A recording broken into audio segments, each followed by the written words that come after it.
Bonsoir Yannick Jadot. Bonsoir. Sénateur écologiste de Paris. Bonsoir Nathalie Saint-Cric. Bonsoir Sonia. Éditorialiste politique à France Télé. On est ensemble jusqu'à 20h. On a beaucoup de questions politiques à vous poser évidemment Yannick Jadot. Mais d'abord, c'est l'heure de notre séquence vrai ou faux du soir, comme tous les soirs à 7h. Bonsoir Aubry Perrault. Bonsoir. Vous êtes membre de la cellule vrai ou faux. En plein festival de Cannes, une polémique a éclaté au Aubry. Des professionnels du cinéma s'inquiètent de la mainmise du milliardaire Vincent Bolloré, propriétaire de Canal+ sur le cinéma, et le président du CNC, le Centre national du cinéma, qui était invité ce matin chez nos confrères de France Inter pour évoquer ce sujet, a défendu le bilan du cinéma français. Ce matin, on écoute Gaëtan Bruel, donc le président du CNC. Non seulement les Français aiment le cinéma, mais ils plébiscitent le cinéma français, avec une part de marché 40% qui est unique en Europe, mais et c'est pas presque ce que vous unique au reproche monde. le rassemblement. La France est l'un des champions mondiaux du cinéma. Alors, la France, champion mondial du cinéma, c'est vrai ou c'est faux ? C'est plutôt vrai, hein. C'est pas un hasard si la France accueille le festival qui est considéré comme le plus grand festival de cinéma au monde. Les Français sont cinéphiles assurément. À l'échelle mondiale et européenne, nous sommes parmi ceux qui allons le plus au cinéma. Vous le voyez, en Europe, nous sommes devant le Royaume-Uni, l'Allemagne, l'Italie, bref, nous sommes devant tout le monde. Selon les spécialistes que l'on a contactés, le 7e art en France bénéficie de deux grands avantages. D'abord, un maillage territorial des salles de cinéma un peu partout en France, et puis une grande variété de films, beaucoup de genres qui sont proposés aux Français. En revanche, là où le président du CNC est peut-être un peu trop optimiste, c'est qu'il y a clairement eu un avant-après Covid. Nous allons moins au cinéma qu'avant. Si on prend la période 2016-2025, regardez cette courbe, elle est plutôt triste à voir, hein. On constate bien une baisse continue. Évidemment, elle est exceptionnelle lors du Covid et lors du confinement, mais les cinémas n'ont pas retrouvé leur niveau d'avant-crise. La tendance en 10 ans, elle est là. Les salles françaises ont enregistré 57 millions d'entrées en moins en 2025 qu'en 2016. Voilà, et ce que dit aussi le président du CNC, c'est que lorsque les Français vont au cinéma, ils vont surtout voir des films français, et ça serait assez exceptionnel. Est-ce que c'est vrai ? Oui, ce sont les chiffres du CNC en 2025 et en 2026. Les films français représentent 46% des parts de marché du cinéma. On peut donc dire que un film sur deux qui est vu au cinéma est français. Et si on regarde ce même chiffre chez nos voisins européens, nous sommes dans le haut du tableau. En 2024, seuls les Britanniques nous devancent. Et vous le voyez, beaucoup de pays ne vont même pas voir leurs films locaux au cinéma. Ils vont plutôt voir des grosses productions américaines. Sauf que ça n'a pas toujours été le cas en France. Dans les années 80-90, il y a eu un désamour pour les films français. Et les spécialistes nous disent qu'il y a un regain. Ces dernières années, les Français veulent voir des films français. Cette tendance, elle se confirme. Donc ça, c'est une bonne nouvelle. C'est confirmé, les films français cartonnent. Oui, certains cartonnent, certains moins en réalité. On a beaucoup parlé d'une année exceptionnelle en 2024. Pourquoi ? Parce qu'il y a deux films qui ont cartonné, Le Comte de Monte-Cristo, et puis un petit truc en plus, ces deux films, ils ont fait plus de 10 millions d'entrées. Donc ça porte évidemment les cinémas français. Mais si on prend les chiffres, en réalité, à chaque fois, c'est une poignée de films français qui marchent très bien. On a fait le calcul pour l'année dernière. Le CNC, il a validé 290 longs métrages, mais sur ces 290 films, une trentaine seulement dépasse les 500 000 entrées. Bon, 500 000 entrées, c'est beaucoup, mais en tout cas, ça montre qu'une petite proportion de films porte le cinéma en termes d'entrées. Alors, on peut se dire que le CNC soutient des films qui n'attirent pas beaucoup de monde, hein. Certains ont cet argument-là, mais c'est pas si simple que ça en réalité. D'abord, c'est difficile à prévoir à chaque fois ce qui va marcher. Et puis, les spécialistes à qui on a parlé nous ont dit qu'au-delà du rayonnement culturel de la France, cette offre qui est très variée, en fait, elle permet de dynamiser le cinéma français, de faire revenir les Français parce qu'ils ont du choix. Merci beaucoup, Aubry Perrault. On rappelle le rendez-vous tous les samedis avec toute l'équipe, l'émission ? Oui, à midi. À midi, et la rediff le dimanche soir à 20h. À 20h. Merci beaucoup, Aubry. Yannick Jadot, on a vu cette polémique à Cannes avec les propos du patron de Canal+, Maxime Saada, qui a déclaré qu'il ne souhaitait plus travailler avec les 600 signataires d'une tribune anti-Bolloré. Ça a jeté un froid sur le festival de Cannes, alimentant une crainte d'une liste noire, voilà, de professionnels, acteurs, réalisateurs, techniciens qui se retrouveraient désormais blacklistés, exclus de certains tournages. Quel regard est-ce que vous portez sur cette affaire ? Que des artistes s'inquiètent de la place que prend Bolloré sur l'ensemble du monde de la culture, des médias, de l'édition, ça me paraît être extrêmement simple parce que c'est un danger pour la démocratie. les pétitionnaires ont moins ciblé Canal+ que l'empire Bolloré. Et ce qu'ils ne veulent pas, c'est évidemment qu'arrive dans le système Canal+, qui est quand même un financeur très important du cinéma français, et le succès du cinéma français, c'est aussi une politique publique du cinéma et de son financement. Ce qu'ils ne veulent pas, c'est que Canal+, de fait, obéisse à l'agenda d'extrême droite. Mais c'est pas le cas. Bolloré. C'est pas le cas aujourd'hui. Le président du CNC l'a redit ce matin. Voilà, Canal+ soutient toujours tous les cinéastes. C'est pour ça que je dis les pétitionnaires n'ont pas ciblé leur pétition sur le fonctionnement de Canal+, mais sur les risques de l'empire Bolloré. Et donc, il faut que tout le monde garde son calme dans cette affaire. Est-ce que c'est garder son calme, pour me faire l'avocat du diable, que de traiter de crypto-fasciste? C'est pas un peu fort, surtout dans les périodes actuelles, où en gros, ça serait pas mal d'utiliser les bons mots pour les bonnes choses?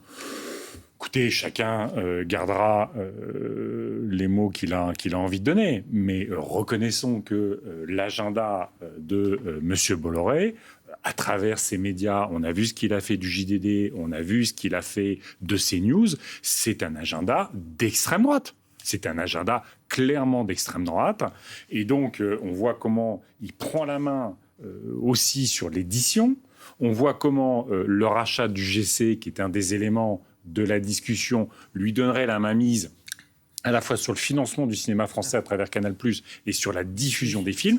Il est sain dans notre démocratie, et la culture a ce rôle en permanence d'être à l'avant-garde des revendications démocratiques, de la défense de sa diversité et de sa liberté d'expression. Comment vous faites pour prévenir ce risque si demain vous arrivez au pouvoir, vous et la gauche en général? Il y a un enjeu très clair d'encadrement de la concentration des médias. Aujourd'hui, on voit qu'il est assez facile quand même, entre les médias numériques, les journaux, la télévision, la radio, de construire un empire qui va au-delà de ce qui est sain en matière de liberté. Comme LFI, vous voulez démanteler le groupe? En tout cas, aujourd'hui, il faut réduire l'emprise de cet empire-là, mais de n'importe quel milliardaire, de fait, sur la liberté d'expression. Et puis, il faut que l'Arcom fasse son boulot. On a quand même une chaîne de télévision, CNews, qui, matin, midi et soir, se fait attraper dans des propos racistes qui sont des délits. Et cette chaîne continue à avoir écran ouvert, j'allais dire, alors qu'ils sont pénalement répréhensibles. Donc aujourd'hui, il faut à la fois agir sur la concentration des médias. Ça concerne Bolloré, bien sûr, parce que, y compris avec son agenda d'extrême droite, mais ça peut concerner n'importe quel milliardaire. Et puis, encore une fois, il faut que l'Arcom fasse son travail sur le contrôle d'une chaîne de télévision particulière où, quasiment tous les jours, on a des propos qui sont racistes. Et le racisme est un délit dans notre pays, heureusement. Parlons un peu de politique. Si vous étiez médecin et que vous devriez trouver un qualificatif pour parler de l'état de la gauche, vous diriez quoi?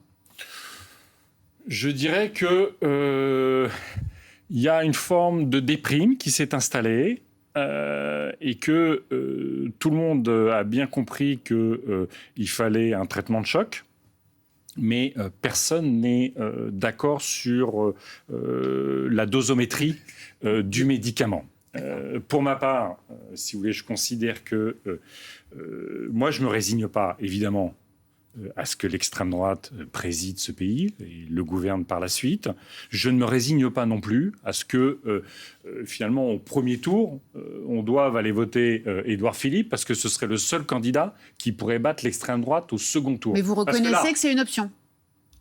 Non, ce que je reconnais, c'est que aujourd'hui, c'est une option. Dans l'état actuel, mais je ne m'y résigne pas. C'est-à-dire qu'en fait, la différence par rapport à 2017 et 2022 pour l'élection qui vient, c'est qu'en 2017 et en 2022, il fallait être qualifié pour le second tour. Quand on était qualifié pour le second tour face à l'extrême droite, on gagnait.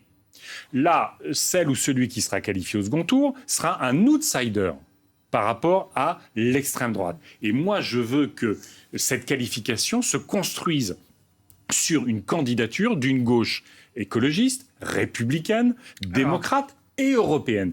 Et il y a l'espace. Aujourd'hui, on a un an de l'élection. Non, mais pour cette candidature commune qu'on appelle de nos voeux, j'ai qualifié la gauche que je veux porter avec d'autres. Donc, c'est à côté de la candidature de Mélenchon, tout le monde l'aura compris.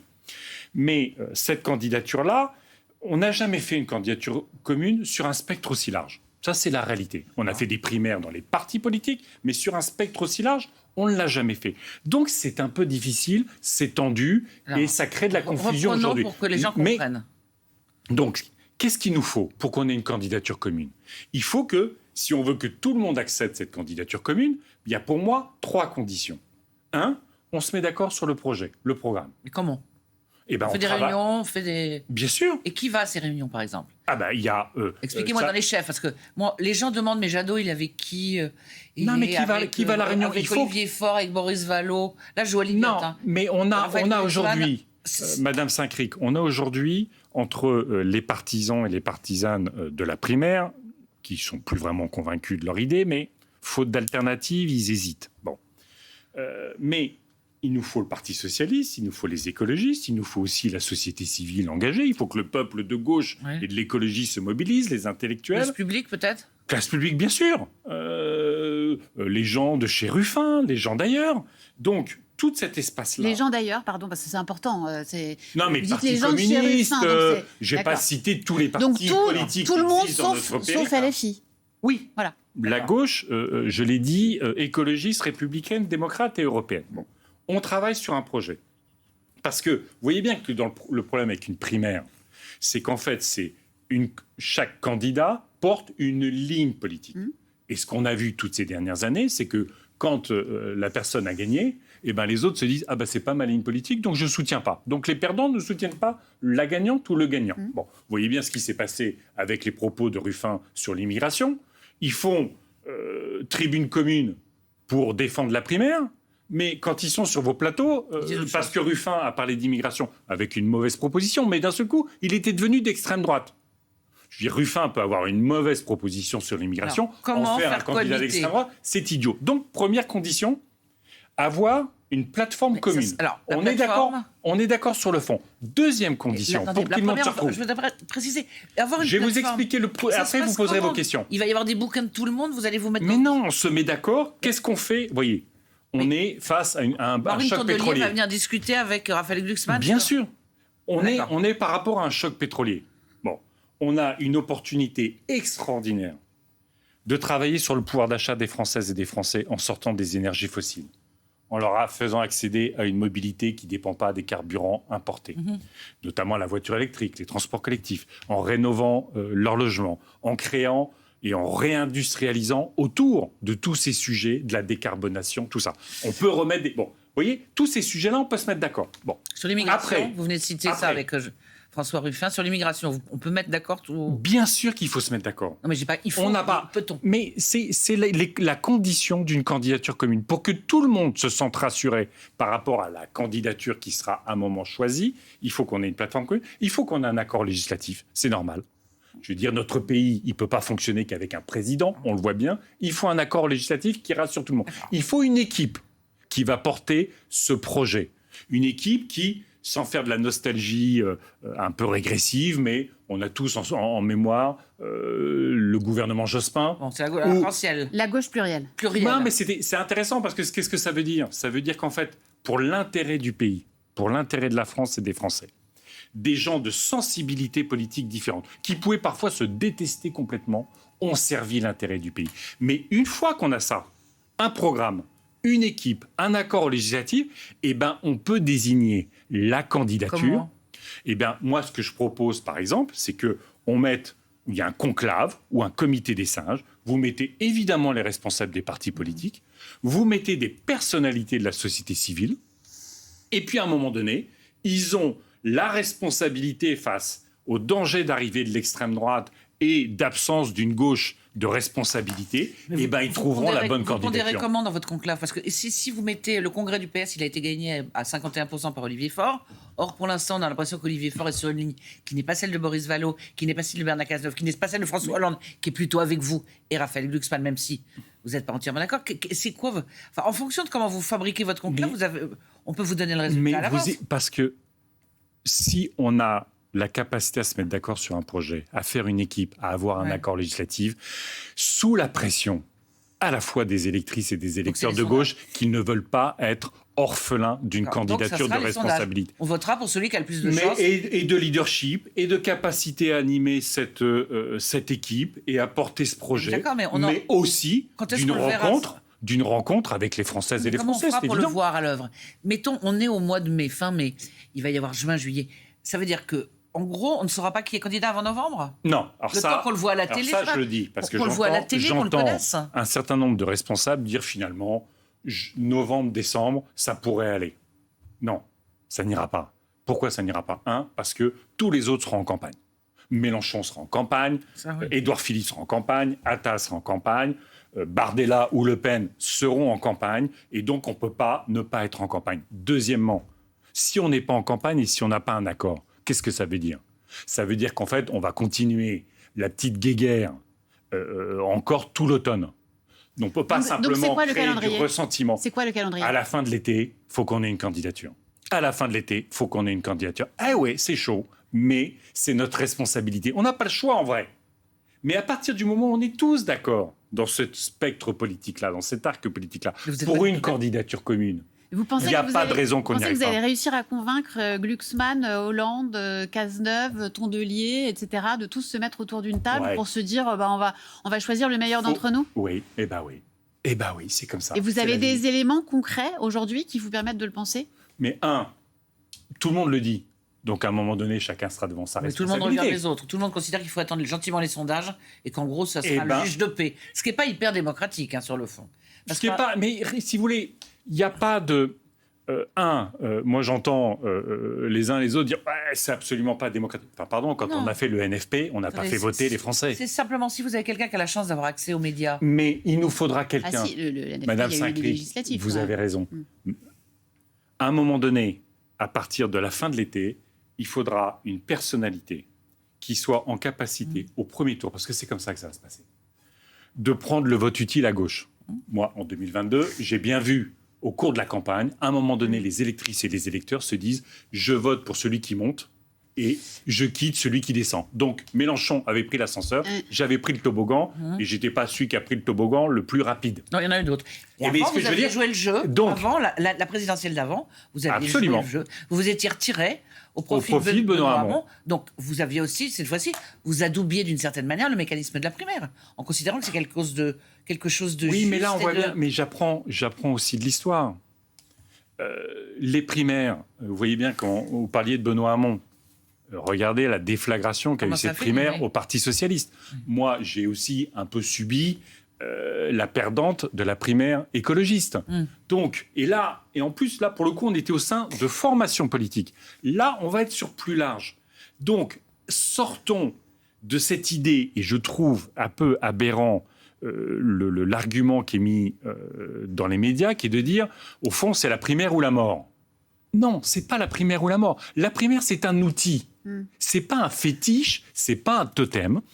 C'est un outil, et on voit bien qu'aujourd'hui, il ne peut pas être l'outil efficace pour la candidature commune.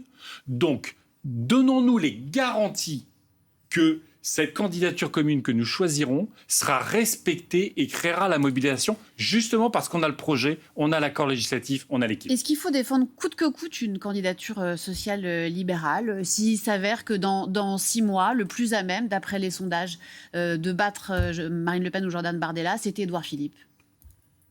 Oui, parce que, si vous voulez, je considère que moi, je suis écologiste et que depuis que les libéraux gouverne ce pays, l'extrême droite n'a pas cessé de monter dans les scrutins.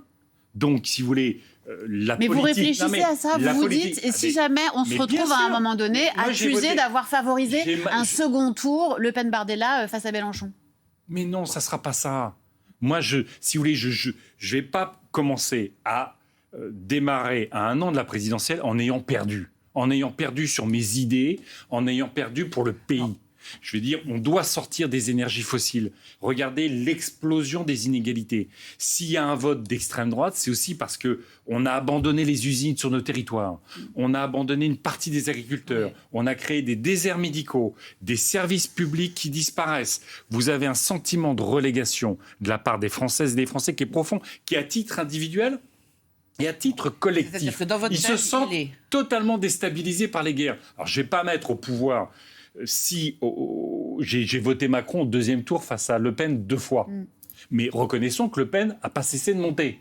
Donc, si vous voulez, moi, je préfère Macron à Le Pen, mais je ne me résous pas à ce qu'à la fin, ce soit Le Pen qui gagne, parce qu'on aura fait des politiques qui désespèrent le pays. Poser la même question que Sonia différemment, si c'était pas l'aile centre-droit, c'est-à-dire Édouard Philippe, mais une aile centre-gauche à la Attal, qui fasse un certain nombre de... C'est gestes centre-gauche, avec- Attal? Il se présente comme tel. Bah oui. Ah bon? Bah oui.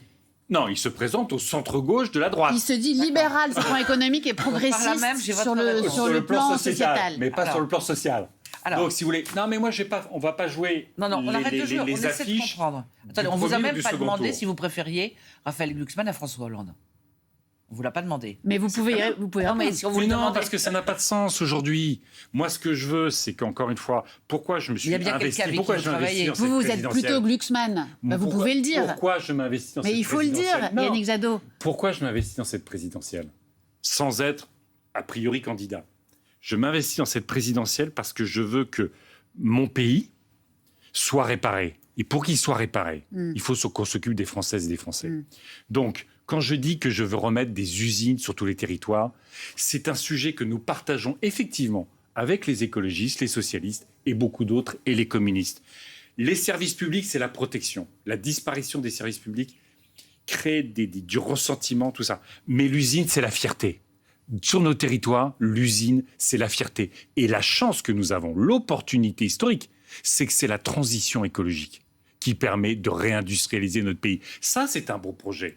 Et c'est pas le projet d'Édouard Philippe, c'est pas le projet de Gabriel Pour Attal. l'instant, c'est pas très bien ce qu'ils vont proposer. Hein. Bah, Pour écoutez, reprendre la phrase de Gérald Darmanin, il y a pas d'idées et beaucoup de candidats. Il a pas oui, dit mais c'est comme ça, Madame Saint-Cric. D'autant Si vous moins voulez, d'idées aujourd'hui, que vous beaucoup. êtes candidat, Ouais, vous faites le JT de TF1, ouais. vous faites une matinale, une Peut-être grande sur les France matinale Bleu, d'ailleurs. le matin, probablement sur France Inter. Donc en fait, pardonnez-moi, mais vous êtes toutes et tous à dire il y a trop de candidats, ça devient ridicule. Mais quand vous êtes candidat, Non. enfin vous avez votre moment warolien. Eh Oui. ben, écoutez, moi ce que je propose, c'est qu'on travaille sur le projet. D'accord. C'est ce que nous faisons effectivement avec Laurence Rossignol, Aurore Laluc, Laurence Tubiana, Boris Vallaud, Raphaël Glucksmann, Nicolas Meyer. Bernard Cazeneuve, il est dedans. ça. Bref, avec tous ces gens-là, notre idée, c'est pas que la gauche continue de se parler à elle-même et de sûr. s'invectiver, c'est que nous parlions aux Françaises et aux Français en étant sur le terrain. Alors, juste Voilà. une précision. On a vu ce qui s'est passé en termes de programme au moment de la NUPS, au moment du nouveau Front Populaire. En gros, il y a eu que si on était intellectuel, on dirait il y a des impensés ou des non-écrits. C'est-à-dire qu'en gros, on s'est mis d'accord sur 5 ou 6 trucs et tout ce qui était problématique, on ne l'a pas dit. Genre le nucléaire, genre l'OTAN, genre tout ça. Là, vous considérez que le degré de finitude et le degré de profondeur du programme ou de votre plateforme doit aller jusqu'à tous ces 5 ou 6 idées sur lesquelles on est d'accord, des grandes orientations, ou qu'on doit aller sur l'immigration dans les Mais détails, bien sûr. sur la sécurité dans Mais les bien détails. sûr, mais Et bien bien sûr, sûr. oui, ça Si doit vous aller avez- très profondément. Madame Saint-Cric, je suis convaincu Monsieur que Jadot. vous avez lu mon livre. Bien sûr. Et j'ai dit à quel point nous ne devons pas, par exemple, laisser la question de l'identité C'est pour ça que je vous pose à la l'extrême question. droite. Parce qu'en fait, beaucoup de Et Françaises vous l'avez de toujours Français... dit ça, Bien sûr. accessoirement. Beaucoup de Françaises et de Français aujourd'hui se sentent paumés. Perte de repères, perte de sens, instabilité du monde, insécurité sociale, collective, globale, locale. Tout est là. Bon. Et beaucoup s'interrogent sur c'est quoi notre pays? Est-ce qu'il va se dissoudre dans l'obscénité de la mondialisation? Est-ce qu'il va être percuté? C'est quoi être français? Eh bien, moi, je ne veux pas qu'on laisse juste l'extrême droite répondre à nos concitoyennes et à nos concitoyens sur leurs angoisses. Et y compris quand, Dernière question. en plus, le pire, c'est que quand on parle d'identité, regardez Bardella. Il vient braconner sur notre patrimoine politique. Il parle de Gaulle, alors qu'ils sont On se pétins. fait- Il parle, Un moment. non, mais il parle de Bloch. il parle donc moi je veux pas Dernière laisser à question. l'extrême droite les réponses aux angoisses de nos compatriotes. Yannick Jadot, vous êtes écologiste C'est vrai. et de gauche. Ouais. C'est parfois contradictoire. Non. En tout cas, ça suscite parfois des contradictions internes, notamment en pleine crise pétrolière, quand les Français payent plus cher et tirent la langue pour remplir leur réservoir. Sébastien Lecornu doit faire des annonces jeudi. Comment on fait pour aider les Français à passer ce cap? Vous allez me dire, il faut taxer les super profits, mais vous savez bien dans le fond qu'il ne suffira pas d'une taxe aléatoire sur Total pour régler le problème faut quand même le de faire. pouvoir d'achat Parce des qu'aujourd'hui, Français. c'est les Non mais d'accord, mais la vraie automobilistes et les réponse, Français la vraie réponse. qui payent les dividendes et l'exploitation Oui, oui, pétrolière oui. de Total. Ça va pas. Mais vous savez bien que c'est pas Ça va pas suffire. voilà. Alors Non, comment on fait? Il faut aider les gens, les Français, dans l'urgence. Vous savez qu'il y a un chèque énergie dans notre pays. Ce chèque énergie, c'est en moyenne 150 €. Ça va de 44 à 277 € selon les revenus, mais c'est vraiment pour les 6 millions de Français qui sont en grande difficulté. Ce chèque énergie, il n'a pas bougé depuis 2019. Le gaz a augmenté de 70%, le carburant de 50%. Donc moi, ce que j'ai proposé, y compris au Premier ministre, c'est de tripler ce chèque énergie pour cibler sur les 6 millions de Français les plus en difficulté. Il faut les aider. Et puis, c'est évidemment promouvoir de manière énorme la voiture électrique. Il faut enfin qu'on sorte du gasoil. Finalement, et si vous de êtes sur la l'essence. ligne du gouvernement. Oui, sauf que Les ils aides font cibles. ça. Oui, mais enfin, Avec quand un peu ils font le plus. leasing social, Enfin, ils ils ont en pas font d'argent. 50 000, c'est 1% des Français qui sont en grande difficulté de mobilité. Donc, il faut mettre le paquet. Et vous voyez, quand je fais le lien avec l'industrie, reconstruisons des usines pour faire des voitures électriques abordables. Parce qu'il ne vous a pas échappé que les constructeurs français ont choisi de faire des voitures électriques de luxe. Enfin, ils se mettent Ça y est, aux voitures oui, électriques. 2 ans. Enfin, ils se Une mettent. question, vous Et répondez ça, pas c'est oui ou une pas bonne non. chose. Est-ce que vous téléphonez à Marine Tondelier? Vous lui parlez souvent? On se parle, bien sûr. Moi, j'ai pas de, on n'a pas de, D'accord. on a un désaccord assez lourd sur la ligne politique, mais on n'a pas de problème personnel. Merci beaucoup Yannick Jadot. Merci Nathalie. Merci.